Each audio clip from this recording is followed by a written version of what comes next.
So non-duality from here, it's absolute love. It's the walking through the forest in the morning and there's no desire for anything. There's no desire except for walking. There's the desire to walk. There's no me and the forest. There's no, I need something from the forest. There is simply the sounds happening, the sights, the feelings, the sensation, the greenery. And it's kind of like the intimacy of it is like a love affair, because you're sort of walking in yourself. You're moving in yourself, like everything is yourself, and it doesn't have meaning or purpose. I don't have to fix it. I don't have to do anything to it. I don't have to have a good experience. Like Lisa could be upset even. It's just so empty and free to be itself.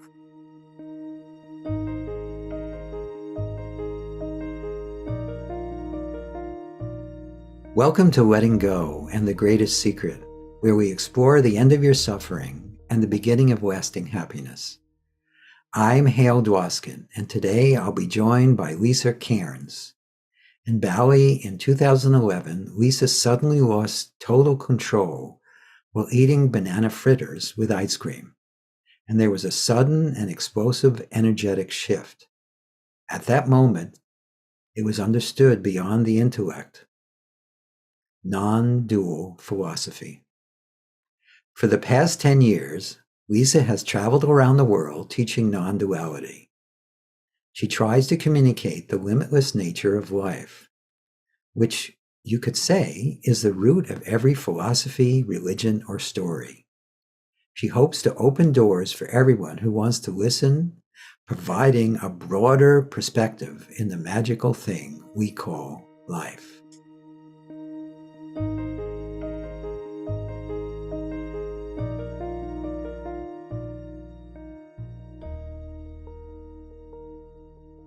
You have an interesting story. So why don't we just start there? I know you aren't the story. The story has nothing to do with what is, but most people are into stories. So why don't we start with that, and then we'll see where we go. Yeah. Can you tell us about what led you to be interested or talking about or living this non-duality? Well, suffering originally led me to this path. Like I came to suffering quite early in age, and I also had an ability to hear in art something more spacious and more expanded. So even though I had this suffering, I was into art when I was younger. I still am. I write creatively, and so then I met a really funky person at university who introduced me to Buddhism. And as soon as they started talking about this moment, I kind of knew, like, it's like on the tip of your tongue. Like I just had a sense, like, yeah, I can sense that in some way. So then I went on a 10-year massive exploration of teachers, practices, and predominantly my last teacher I lived with for 3 years, and then I left. He kicked me out, actually. Like he told me to leave, and then I left, and then a few weeks later, like something really magical happened, and really changed my whole experience of life. Like it was, just really, it softened my character. It made my character more bearable. Those characters.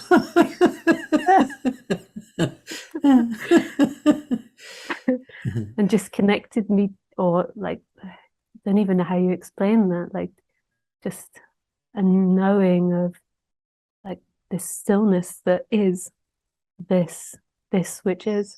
So that happened.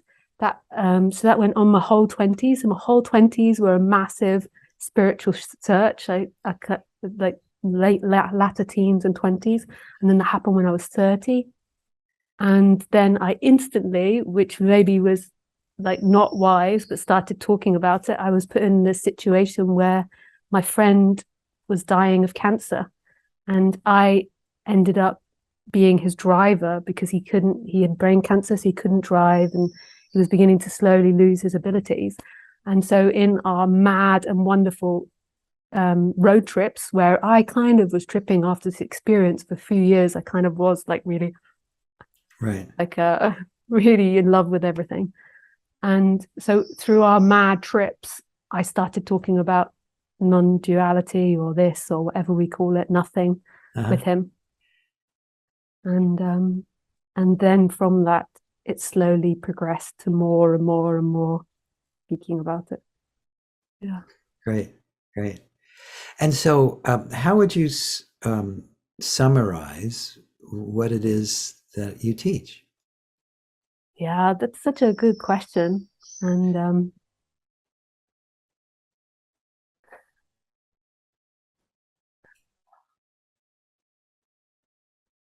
there's two different things that seem to happen. I enjoy ramblings in the intellect. So I enjoy thinking about new things, and I enjoy pushing my intellect and my knowledge. So there's that one side. When I teach, I quite enjoy theorizing or going off on one, really. Yes. So there's that side of me. And then there's another side of me, and I feel like that's the true part of the way I teach, is just, it's like I just become really still with people, even though I'm still speaking, and there's kind of like this suction that happens, that sounds really weird, into nothing. We kind of like merge into each other and just become really still together. Yes. And that's what I feel like my true like teaching is, which I don't know what to call that thing that happens. And then the other stuff, the intellectual rambling, is kind of fun until we get to that point. It kind of right. No, I totally get it, because yes, because so you're like a Hoover for truth. Yeah.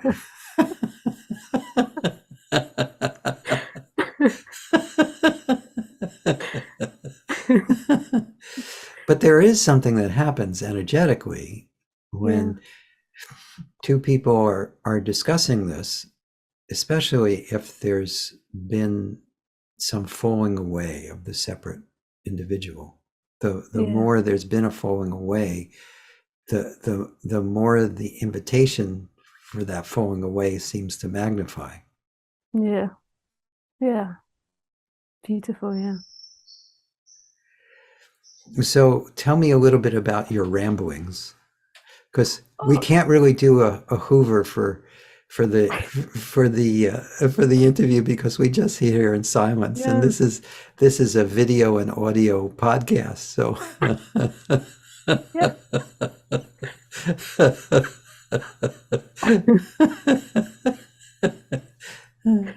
well, they're kind of crazy, a bit crazy and chaotic.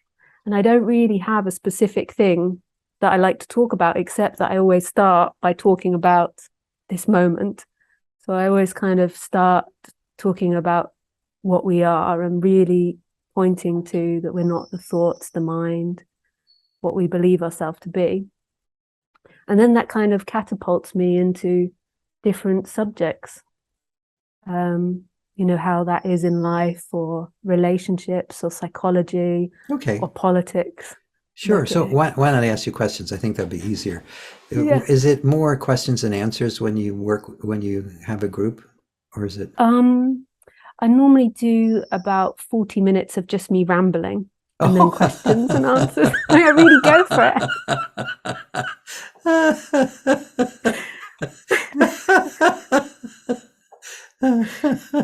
I really let loose. Like the last talk I did on Saturday, I decided to talk about the Queen of England. Because she died, and I just thought, well, I'll start with this as a subject. So first of all, I'll just start by ignoring that and just going to, so what is non-duality? And I'll do a talk about the pointing of the, we're not this or that, and and then I would just launch into the Queen and what that means, what it is to be a leader with non-duality. Can there ever be peace in in society, if everyone woke up, would there be peace in society, this type of thing. And I just I don't really have a conclusion. I kind of know deeply that I really don't know, and that anything that I do say will be, tripped up at some point, and then I'll recant it and be like, oh yeah, no, I'm most probably not right on that. The only thing that I know for sure is non-duality, is like what we are. So what is non-duality?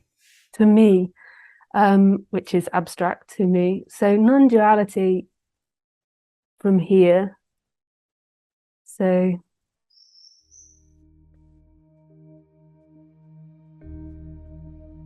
to me,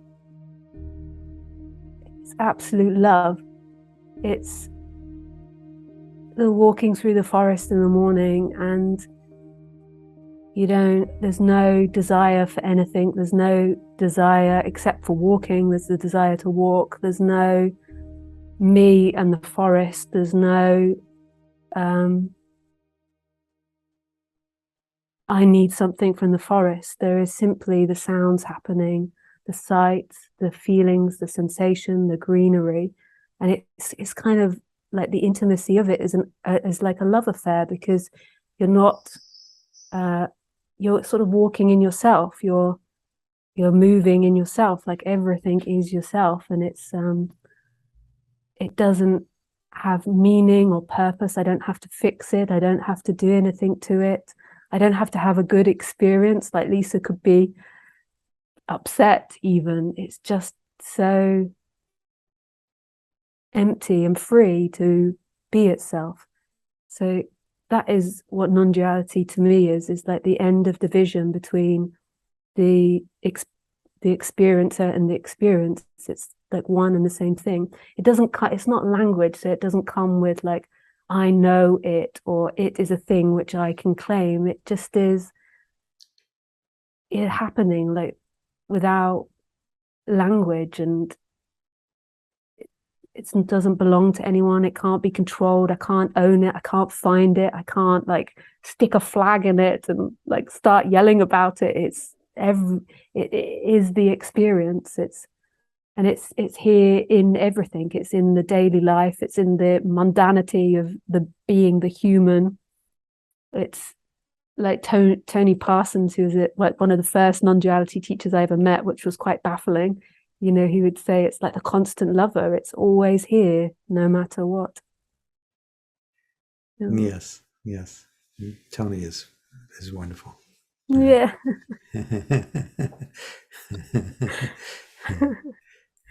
Yeah. So, and what is it is there actually anything that's apart from that? No, like there's nothing that can be found that's apart from that. I don't know what it is. Like, I don't know, like, I don't, like, not even, I mean, me is an abstract thing, but it cannot ever be known as to what it is. Like it's so mysterious. It's a happening. There cannot be even something watching it, although watching is happening, like experiencing is happening. Like it's just intimately itself and absolutely unknowable. It's the greatest gift, to take on form and to get into this subject. Like it's saved my life. Like the character, the recognition of this. Like if you've got a difficult character, like it can transform that character. Like, because you're connected to something greater. So we can be talking and there can be such intimacy happening that's not about the character. The character could be being shy or insecure, and then there can be this like deep intimacy that's happening. Yes. Well, isn't the character just an appearance? Yeah. An illusion? Yeah. I don't use the word so much illusion for the character anymore. It doesn't come to me, but I don't know what the character is. It's something that's appearing, it's coming and going. There's sometimes more Lisa here and less Lisa here.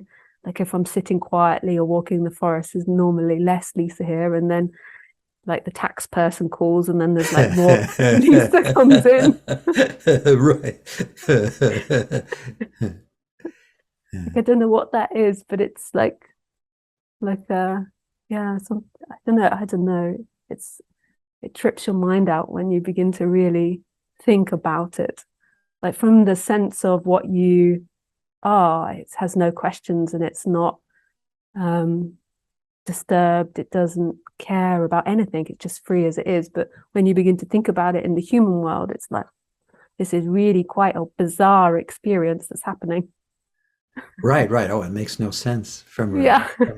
from the perspective of a person. It makes no sense whatsoever. The Yeah. person thinks that the whole world revolves around it. Yeah. And that it makes sense. Like, how could this possibly make sense? Like, it makes sense in the short term, like, oh, I'm going for my lunch now, or I'm gonna go and fix the toilet. But why a toilet? Why a body? Why a lunch? Why eating? Why? It's a very bizarre experience. Yes, but it's interesting. It's actually quite bizarre for everyone, but most people don't notice. I know.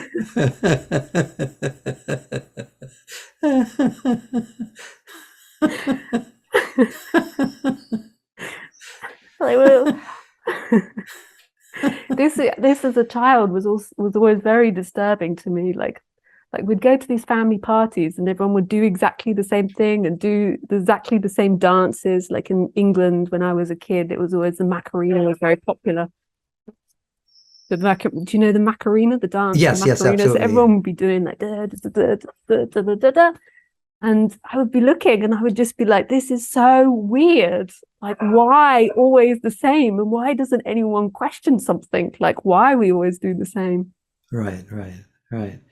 Yeah, no, the person gains an artificial sense of security from from creating patterns that it can identify with. Yeah, yeah. Yeah, So, this good. is something I was speaking about recently with a neuroscientist who he impressed me, and uh, he he's invented something called free energy movement. I don't know if you've ever heard of him. Now tell me about it. He I'm really bad with words, so Oh, sometimes I don't. get wrong words. So So far, you know what? You're doing fine. yeah. So, but when it comes to the science side of things, I might begin to slip and get it all a bit wonky. Let's not worry But about it. yeah, okay. So he's invented something called the free energy principle, and he proved this in science that everything, so including the humans, is constantly looking for its own validation. Mhm. I found that like really that he actually mathematically, I mean, like in the end, we could break down maths and say that that doesn't fit everything. But the fact that he could prove something in maths where every being is constantly looking for its proof of its own existence. So like the humans, so in that situation when I was a kid where they're always doing the Macarena, it's like in a way they're trying to prove their own existence, like repeat patterns in order to maintain a sense of self and maintain a character.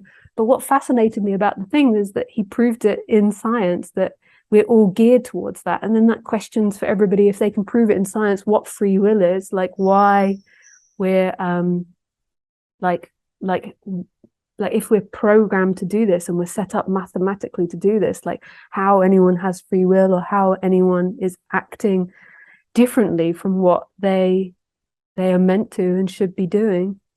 Like I just thought that was so like lovely. That's interesting. That's interesting. Well, but it isn't part of the problem with the looking is there's nothing to find? Yeah. So then you get us lot that then decide to look to try and validate our own existence. Like, what is the meaning of this? Like the biggest validation of our own existence, the meaning of life, and we find there's nothing. Right. And this is what I think. Like this is like to me, what waking up is the collapsing of that energy in the brain, which is needing to know what life is, needing to know what the future is, or needing to know what I am. Like something happens, I don't even know if it's in the brain, but something happens in the experience, so there's this collapse out of Yes, it. yes, yes, absolutely. And the this collapse is spontaneous. It's not something. Yeah. Even that we might do many things to try to bring it about, but aren't all those things just a reinforcement of what you just spoke about, just of looking for an Yeah. answer that can't be found? Yeah. Yeah. I mean, we get to this part and I begin to go into don't knows, don't knows, don't knows. Like it seems like that there is something that happens where we can't validate ourselves anymore. We can't, there's something that happens there and then there's a collapse.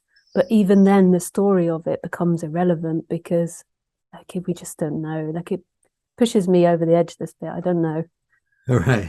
It seems like there is a process um where we can no longer validate our existence, no longer validate who we are, no longer validate like, and then something malfunctions or functions better than it's ever functioned in its life, and there is a collapse of something, and then we all sit there and we're like, oh, nothing's happening. Right.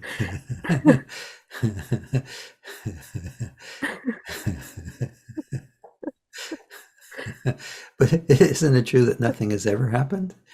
It just Yes. seemed that way. Yeah. Yeah. Yeah. It's just so bizarre. Yeah. It is quite bizarre. It is. So, and so you touched on free will. Is there actually free will? Oh, I would say there's an appearance of free will, but there's it seems like an impossibility that there is something, or like in thought, something, or um, anything that could be controlling this. Like so for me, the way it feels is that there is a spontaneity to everything which is unknown. So everything's appearing with spontaneity, and we don't really know what that is, and it's just coming out from an unknown place. Everything, this whole entire moment, myself, everything is appearing. And then in that appears the appearance of free will. So I go to the fridge and I have the choice between a Coca-Cola or an apple juice. And then there seems to be a choice which fits into a pattern of Lisa. Like it's unlikely that I'll pick meat, for example. Like I've been a vegetarian since I was 8, so that's unlikely. But you never know. There's always Right, right, right. it could happen. So yeah, so there's a feeling. So Ramesh Balsakar, one of my teachers, and Roger, they used to say that if you didn't feel like you had free will, it would be like a trap.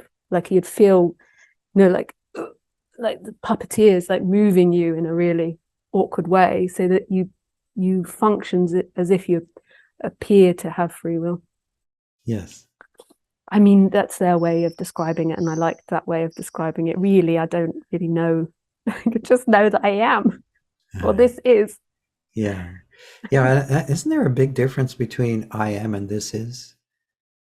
I feel it's semantics. Yes. But I know that other people don't feel it's semantics. Like I'm happy with every word. To me, I am doesn't mean a personal thing. Like it means more existence. Like ding, ding, ding. Like this is. Yes, yes, But yes. I know that other people have it more as like a thing that belongs to someone. Like I think there's more of a traditional way of speaking about it. Yes, yes, So, that's true. so The words are don't do any of this justice. yeah, and I'm really not what's the word, like well, what I normally say, which now feels a little bit embarrassing saying in front of you, is I normally say I'm a bit of a slut with words. Like I'll use any, like I don't really care Well, but that's like what actually words come. smart. I mean, if you're censoring, one of the things I say to people in my retreats and seminars is, don't censor your language. Yeah, There's no point in trying to change the way you speak. yeah, It doesn't do anything. yeah, It's just that words, just words. Yeah, they're just words. And I also say this, that the uh, language are symbols representing concepts yeah, about what was. Yeah. or what never really was, depending on Yeah. the seminar I'm teaching. I like the second one better.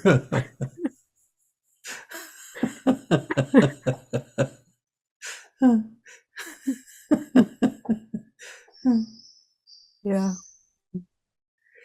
So, and when people come to you, you do private sessions and you do Zoom meetings. No, I don't do private sessions so much anymore. Like I reduced that. I do more like Zoom online talks. Yeah. I just kind of do these YouTube online talks normally about once a week that are a couple of hours. Good. Yeah. So, but when people come, when someone asks, how do I discover this? What's the response to that? It depends how they're asking it. So what I look at now, like in the beginning, I would have been like a lemming at the edge of the cliff, like willing to jump off with them and be like, who, or I would have like been really like hardcore about it when I first started speaking, like who would do something and where would you go? And as I've grown or not grown over the last 10 years, because that's an impossibility to tell, I now would look at why or where that energy of that question's coming from. Because my experience is that there's two different conversations I can have with people. I can have a conversation where we're hoovered or sucked into the nothingness, which I Yes. love doing. Or I can be having a conversation with someone where we're very much talking about healing the personality. Hmm. And my preference would be towards talking about the non-duality energy stuff, but I can't change what's coming. It comes. So now I will look to see if somebody's asking, what can I do from a very desperate human place? So are Yes. they looking because their life is imploding and they're really struggling and really suffering? And if that's the case, then I will ask them questions like, where's that question coming from? What do you feel? And I'll go more into their personal story. I'm less likely to do that on my live Zoom meetings. I'll more likely want to talk to them more privately then. Yes. So so then I would talk to them about like what they could do to help their character, um, and how they could make their life as a person more better. Not that I'm authority, but I can like point them in directions Right. of Right. Right. places to go and like things that help my character and help me in the past. And then I would Yes. advise them to carry on listening to non-duality as well, but like have these two different missions. One, I'm improving my human character life, and one, I'm just listening to non-duality for the joy of it. But if I sense they're willing to go off the cliff with me, then I will really go for it.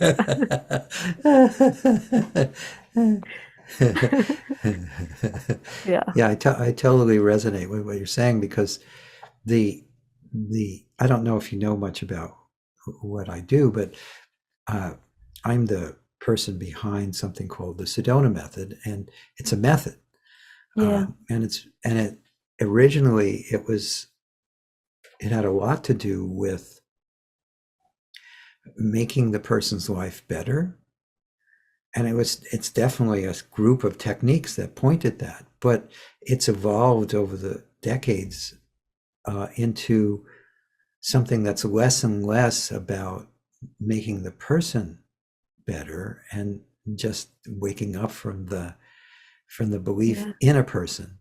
And Yeah. so I still, when I lead a seminar or lead a retreat, there's still a back and forth that I'm willing to, for at least for now, I'm willing to do because that's just what happens. Some Yeah. people come and what they need is something that's going to help them disentangle from that particular knot. Yeah. And sometimes what they need is to recognize there is no knot and there's Yeah. no one who seems caught. Yeah. And it kind of flows back and forth. Yeah. Yeah. Don't you find that Yeah. sometimes people come with their knots and they leave with nothing? Yeah. Totally. Yeah. It's super beautiful. Yeah. Yeah. They think they're coming in for lots of different things and to get something, and then they go with nothing. Right. and they're delighted. Yeah. Yeah, it's so Yeah. funny. Nothing is is everything, but it also um, is actually what everyone is wanting, even though they think they're wanting something. Yeah.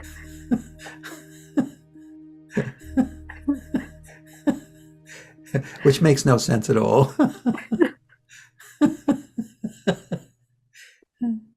Yeah. Yeah, it's beautiful. Yeah. So you avoid talking about the this being an appearance, or that comes and goes in your conversations. Comes and goes. I don't use illusion of the person. I don't use know me as much as I used to in things like that, like language. But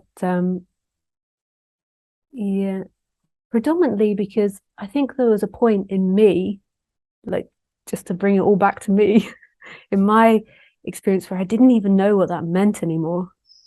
Like I didn't even know what know me meant when people were asking me questions about it.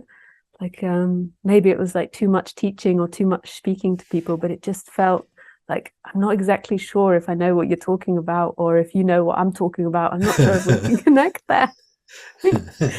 Because to me it feels like there's a character here, and the character is like um throughout the day the character is here less or more. So certain activities require more character, and other activities there's, you know, more like relaxed ones where, you know, everything's really just disappearing and you have no sense of you and the wall and the room. But I feel for me, I need a character to come back in when I'm doing certain activities. Like, so certain functioning needs that. And then there's some where you can kind of like be halfway in between. That sounds like a really weird way to phrase it, but I just am trying to find the best Lisa language to phrase this stuff. So when people say know me, I interpret that in my mind as them meaning like no attachment to the character, but I'm not sure if that's what everybody else means. So Right. it's like there's not, it's not like when I say attachment, it's like that energy isn't like being sucked in to the character, and it's not like you're looking through the character and the character's real, and then you kind of like intellectually know about non-duality. It's like there is this expansion or is this intimacy with everything first off, which is like, and then the character comes and goes in that, like a Yes, yes, yes. like so you're kind of like inside out, you're no longer the character looking at everything, you're like this expandedness. And I think that it might line up with the way that other people speak about it, but I've learned now over years that I don't assume that we're all speaking about the same thing. There could be that we're speaking about completely different things. I can't know for sure in the end. Well, but again, because it's language, and language Yeah, is great for discussing things like uh, a glass. yeah, That is something that can be discussed in language, and be you can even come to relative agreement about it.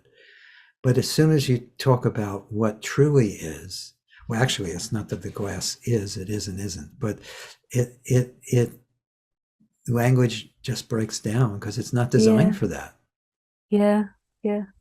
And I get a lot of people coming to me. So you might have a different experience where they've been very much into this know me teaching, and then they come and then they kind of think that waking up is like not having pleasure, not having desire, not having any will or any want or anything from life. And it is from one perspective. Like, so that's like the absolute or whatever you call this, like the expandedness, this moment just has no desire. It doesn't want anything. But the character certainly has desire. Like I would much rather live in a house than live out like, well, actually sometimes I like to live in the garden, but I would like, In the summer, like for sure. yeah. My wife and I try to spend as much time in the garden as Yeah. possible. Yeah. Yeah. So I I think because of for so many years I've had a lot of people coming to me with these types of things. I think the way I speak about it adjusts, and I speak less about no me, because it just gets very confusing when I'm speaking with people. And I don't think I like it when people are thinking that waking up is having no wants or no desires. Yes. Yeah. Yes. Well, this waking up doesn't have a form. I mean, Yeah. if we think it's one way or the other way, that's just another conceptual Yeah. framework. Totally. And there's nothing really would you agree with this, that nothing really needs to change for what is to be as it is? It's just Yeah. the it's not a rejection of anything. Yeah. It's just what is. Yeah. Yeah. Yeah, totally. So the way that I speak about it currently, and I'm always changing, is that there is, I would say, there is a part of this experience which is so, it just doesn't need anything. It just couldn't care less. Like it's like sometimes I like to say it's like it's always dead, but I don't mean that in a negative way. It's just like it's like it just doesn't care. But then there is a human part that does care. I think that teachings come where I try to split it up more, because I've just seen so many people come into this where they're actually having problems on the human level. And so like I find myself often like, no, the human needs to care. Like saying to people, like, you need to care. No, it's not the human that doesn't care. The human doesn't like sitting in a wasp's nest. Like it's just Yes, there's yes. another part that just doesn't care. And so I find because of what I attract, I'm speaking a lot like that to people. Like Well, it's but it's important. You know, I've been doing this for decades, and it's definitely evolved over the decades. But when I've seen the same thing, that people hear there is no me, and that means that they should be just sit on the couch, yeah, or yeah, deny uh, their humanness. yeah. But it's not a rejection of anything. There's No, totally, yeah, everything is excuse me, everything is welcomed here, or yeah, everything is what's apparently happening. It's not, nothing's excluded. yeah, Would you agree with that? yeah, totally. Like all aspects of the human, like like these characters and this life, like every part of it has its place. It might not also always be digestible to the character. The character might not always be pleased with the manifestation, but from our nature, it's all loved and it's all accepted. It's all as it is. No rejection, even every part of it. Yes. Yeah. One of the things I used to say is, yes, you don't, there is no free will, but you certainly need to act like there is moment to moment. There's no other way to function. Yeah, yeah, yeah. Mm. So what are some of the places you see people get caught, and Yeah. and and how is that addressed? Mm. I always think that every teacher attracts certain types of people. I don't know if you've thought that when you've looked around at teachers, like they attract certain type of people. And I feel like I attract people that are normally quite creative, um, and they're not normally very good at the human life side of things. Like so they're like maybe like brilliant musicians, like yeah, can do really amazing things. Um like yeah, can make things, can be really great at the computer or music, or like they tend to be outside of the box thinkers. Uh-huh. And so, and I love that. I I have lots of respect for that, and I really enjoy speaking with these types of people. They normally have crazy thinking, like in the sense of they're very out of the box, and they can go off on tangents very easily. And they also can be very, what we would call in the spiritual world, heady sometimes. Yes. Like very intellectual. And in amongst those types of people that I attract, I feel like their biggest barrier is dealing with being a human. And I feel like often they just need to work out what it is in their human experience, like what's happening in their human experience, and just settle down the human a bit, like so that they maybe have more financial security and or more easier relationships, more stable relationships. Because I feel like if they don't do that, then they can come and they can be in lots of suffering. And then I can't, if they're in lots of suffering, I can't, or other teachers can't really go into like the non-duality part, because it's like if somebody's really suffering, you can't really be telling them how beautiful nothing is, or that how things have got no meaning. Yeah, right. Like that this is meaningless, because sometimes because they're struggling in these human areas of life, they might then misinterpret that and then not deal with things, or put things off, or procrastinate. Yes. Yeah. So that's like, but I feel like every teacher attracts different people, because a different teacher, so I can imagine, would attract really kind of like on time, like on a retreat we have to put time things, because I normally, like, everyone wants to be late. They can't help it. They're just, like, so we have these things after 5 minutes you're not allowed in the room, because it just becomes a bit chaotic otherwise.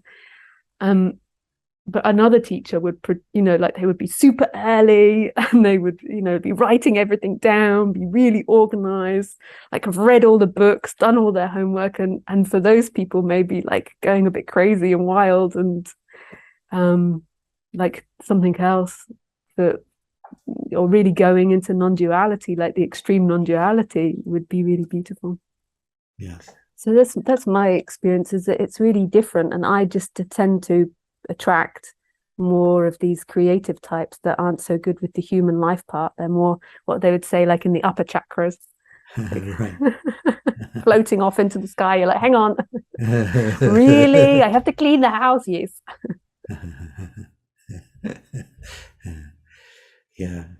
No, I know exactly what you mean. It's interesting though. It's they're whatever is presenting is just a beautiful invitation. Yeah. And it doesn't matter what it looks like from the outside. Yeah. Yeah. And it's always a lot of fun. Yeah.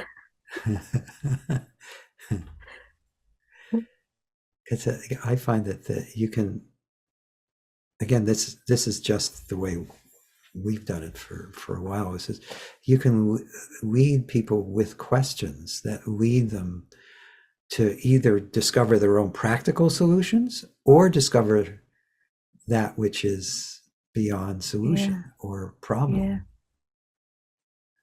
Yeah. Yeah. And this is what's so fascinating, if we go into thinking about this subject, like, of why that presents to somebody's and doesn't to others. Like, it's like, in the end, that's just so mysterious.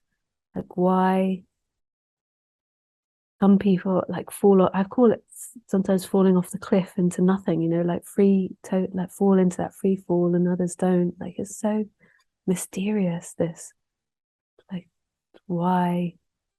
I mean, we could go into, because it's the karma, or because it's grace, or all these different things, but it's really unexpected when you've been teaching. I haven't been teaching that long. I think I read on your website you've been teaching longer. Yeah. You see so much. You see so many different characters and different ways, and in the end, it doesn't really matter. Like, it's all free anyway. I feel like when people die physically, there is this remembrance, like it's like Yes. it's and then in the same time there is nobody that has this remembrance. Yeah. We go down the rabbit hole there, don't we? It's that language thing again.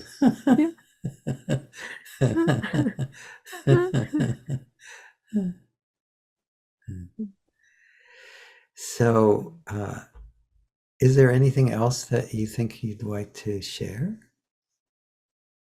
See if anything just comes up.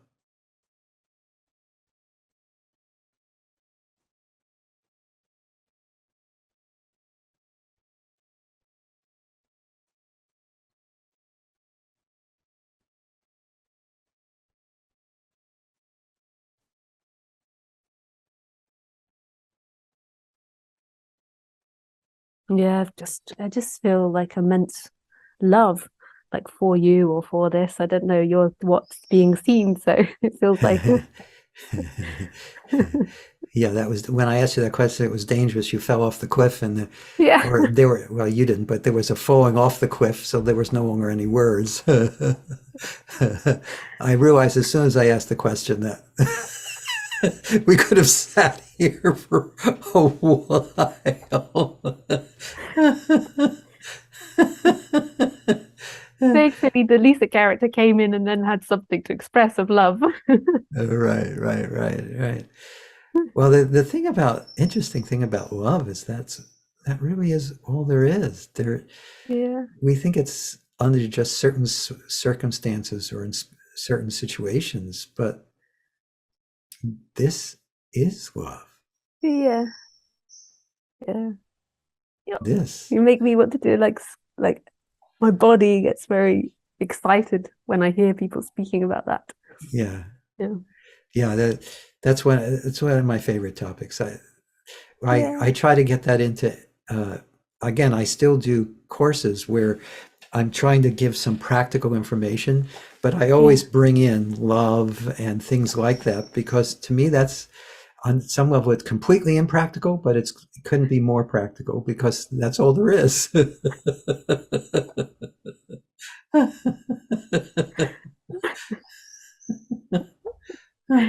I'm just gonna drop the love bomb here. Right. Forget everything that's been said. Everything's love.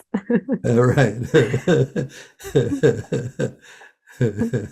Exactly. So, so if people want to reach you, do you have a website? I have a website, and but mostly what I do is just these talks on YouTube. So I have my YouTube channel, and I've even thought recently about just letting my website go, so they can just go, just type in my name to YouTube and subscribe, and like I do those once a week at some time, an unknown time. I just suddenly appear live on YouTube and blah blah blah blah. I sit and I wait for it to build up all week, this chatting energy, and then out it comes and they get 40 minutes of blah. Their questions and answers. Yeah. Wonderful. Wonderful. Yeah. So what is your YouTube channel? It's just my name, Lisa Cairns. Yeah. Okay. Well, we'll put that in the show notes too. Yeah. How And to if people contact. forget, they can just think like my last name is like those stones, that you build up. It's Oh, like a right. marking place, the Oh, that's unknown perfect. marking place. To mark anything. That's right. That's right.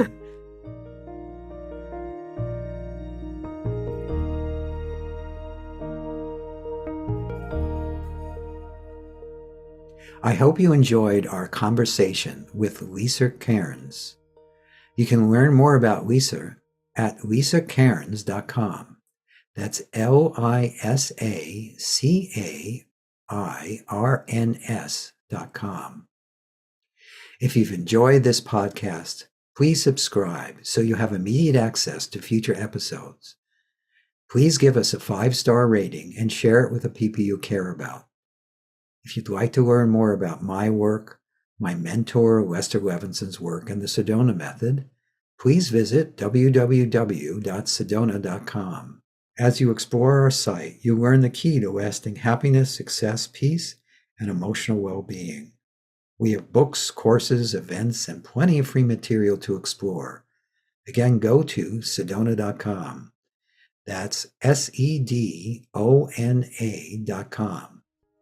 Thank you for being here, and we'll catch you in the next episode of Letting Go and the Greatest Secret.